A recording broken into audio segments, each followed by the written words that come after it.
सूक्ष्म विज्ञान चैनल के शुद्धी दर्शक जनों का मैं सुशील कुमार शर्मा हार्दिक अभिनंदन करता हूं। आप सभी लोग जानते हैं कि अब होली का समय बहुत ज़्यादा दूर नहीं है। आज 12 मार्च है और 17 मार्च को होलिका दहन की तिथि है और 18 मार्च को होली खेली जाएगी। इस हिसाब से बहुत कम समय बचा हुआ है और हमने होली पर आप लोगों का आह्वान किया है कि अपनी मनोकामना पूर्ति के लिए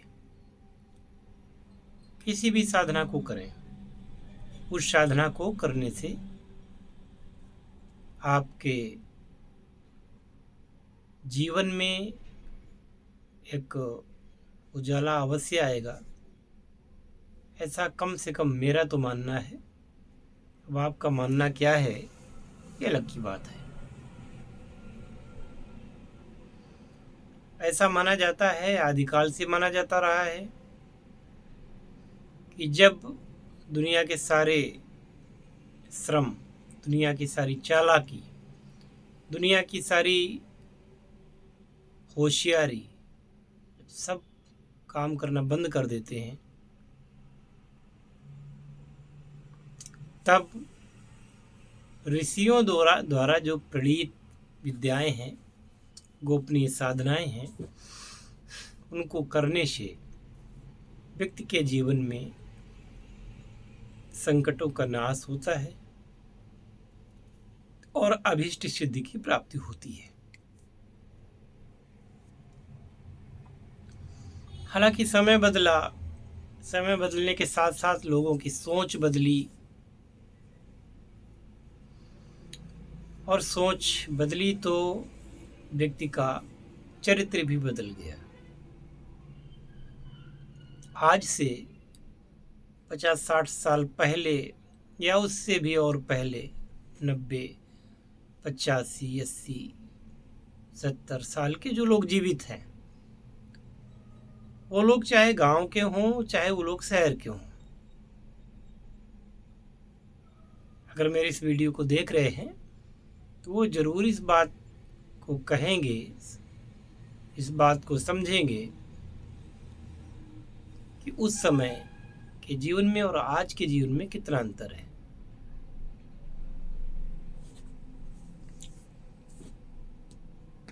मैं मानता हूं कि आधुनिक जगत में व्यक्ति को भरपेट भोजन मिल रहा है, सुख सुविधाओं के नए नए साधन आ गए हैं, धन भी बढ़ा है, संपन्नता आई है, कच्चे घरों को छोड़ करके लोग बड़े और पक्के घरों में निवास करने लग गए हैं। जो चीज़ें पहले बहुत बड़े बड़े लोगों को नहीं मिल पाती थी, उन चीज़ों का उपभोग आज एक आम आदमी भी कर रहा है। जैसे कि पहले लोग साइकिल अगर किसी के यहाँ आ जाती थी तो बहुत सारे लोग देखने आते थे कि साइकिल होती क्या है, और साइकिल देखने के लिए, उसको छूने के लिए, उस पर सवारी करने के लिए ये स्टेटस सिंबल माना जाता था। जब शादी में लड़का बहुत नाराज होता था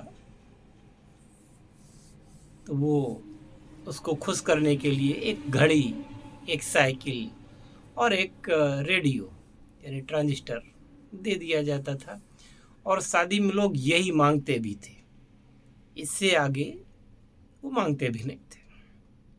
आजकल तो कारें दी जा रही हैं। बिल्कुल सही है कि तब से आज के जीवन में सुख सुविधाएं बढ़ी हैं, लेकिन कुछ छूट सा गया है। छूट ये गया है कि व्यक्ति का खुद का चरित्र, जीने का तरीका, लोगों पर विश्वास और खुद की विश्वसनीयता लोगों ने छोड़ दी है। पहले कोई व्यक्ति बात करता था तो उस बात को कायम रहता था, बात के पीछे वो हजारों लाखों का नुकसान सह लेता था पर बात को रखता था। आज लाखों की बात छोड़िए, 100 रुपए के लिए व्यक्ति झूठ बोलता है। 100 रुपए के लिए लोग अपने कहे हुए वादे से मुकर जाते हैं।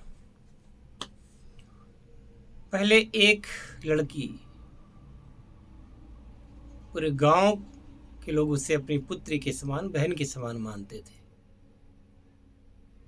आज क्या हाल है, कहने की आवश्यकता नहीं है। इसमें फिल्मों का बहुत बड़ा हाथ है समाज को डुबोने में।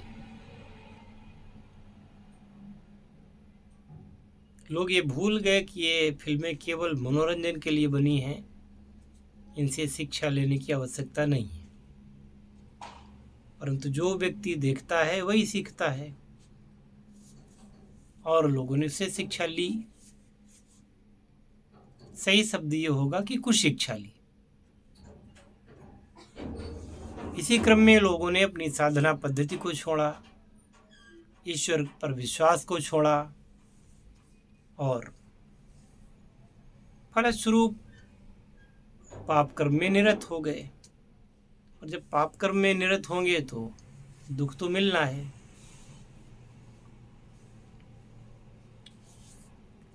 फिर वो कहते हैं कि हमने कौन सा पाप किया था जिसका कष्ट आज मुझे मिल रहा है। तो ये होली का पर्व है जहां आप अपने पापों को जला दें, अपने पापों को जला कर नाश कर दें, और तब आप भगवत भक्ति के रंगों में आप प्लावित होकर के होलिका दहन के पश्चात दिव्य रंगों में अपने आप को सराबोर करें। जीवन को जीने का आनंद मिलेगा। पुराने लोग आज की पीढ़ी से कई मायनों में अच्छे थे, या जो जीवित हैं वो अच्छे हैं, और उन्हें आश्चर्य होता है कि हमारे जीते जी हमें ये दिन देखना क्यों पड़ रहा है।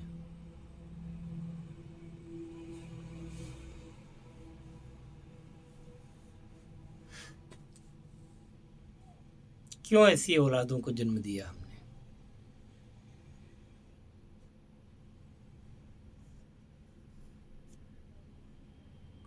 और इसी उधेड़बुन में उनका जीवन जा रहा है। मैं सिर्फ यही कहूंगा कि सारे सुखों का मूल भगवत भक्ति है, और सारे दुखों का मूल संसार में रम जाना है। और संसार में जब ज़्यादा आसक्ति होती है तो बदले में दुख ही मिलेगा। यदि आसक्ति का त्याग कर दिया जाए तो दुख कम हो जाता है। इसीलिए अनासक्त भक्ति योग की बात कही गई है, निष्काम कर्म योग की बात कही गई है।